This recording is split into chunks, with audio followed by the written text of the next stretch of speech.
I'm Andy with Glue Tread, and we're gonna put this chainsaw through that tire.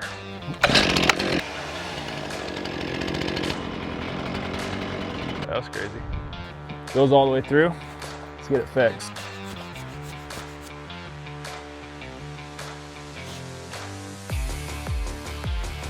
We're up over 20 PSI. We're gonna put some water on it, see if it's leaking, and then we're gonna drive it around and see how it does.